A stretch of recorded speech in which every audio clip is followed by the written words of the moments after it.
Sir నేను దీంట్లో డీటెయిల్గా పోను, ఇంకో ఫామ్లో వస్తా. కానీ దండు మల్కాపూర్లో ఇండస్ట్రియల్ ఎస్టేట్కు బీఆర్ఎస్ ప్రభుత్వం ఉన్నప్పుడు ₹1 లేకుండా రాష్ట్ర ప్రభుత్వం టీఎస్ఐఈసీకి అక్కడ 400 ఎకరాల భూమి ఇచ్చాం. మరి మీరు 75 కోట్ల కిందకి పెట్టిన మీరు కూడా జీవో మార్చి ఫ్రీగా ఇస్తున్నామని చెప్తే, ఫ్రీగా టీఎస్ఐఈసీకి వస్తే ఇంకెక్కువ ఇండస్ట్రీస్ను ఆకర్షించవచ్చు. ఫ్రీగా మీరు ఈ ల్యాండ్ను ఇండస్ట్రియలిస్టులకు, ప్రపంచ ఇండస్ట్రియలిస్టులకు మీరు ఇచ్చినట్టయితే ఇంకా చాలా పెద్ద పెద్ద కంపెనీలు మనకు వచ్చి ఎక్కువ ఉద్యోగాలు వస్తాయి. కనుక ఈ జీవోను మార్చి ఫ్రీగా ఇస్తామని చెప్పండి, అప్పుడు మీరు భూమి అమ్మలేదంటే నేను నమ్ముతా అధ్యక్ష.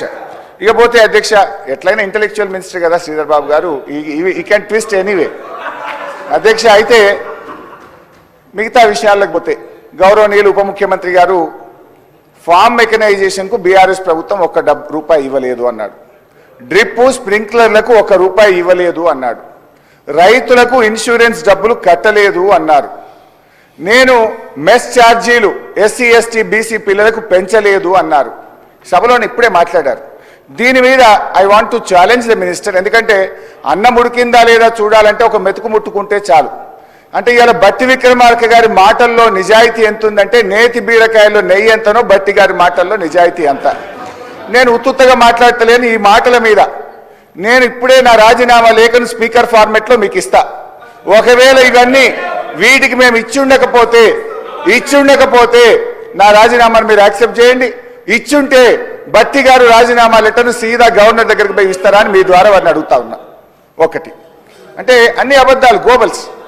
మేము మెస్ ఛార్జీలు పెంచింది నిజం, ఫార్మ్ మెకనైజేషన్కు డబ్బులు ఇచ్చింది నిజం, డ్రిప్ స్ప్రింక్లర్లకు డబ్బులు ఇచ్చింది నిజం, రైతు బీమాకు 2018-19లో 883 కోట్లు, 19-20లో 951 కోట్లు, 20-21లో 1456 కోట్లు, 21-22లో 1166 కోట్లు, 22-23లో 1139 కోట్లు మేము కట్టాం.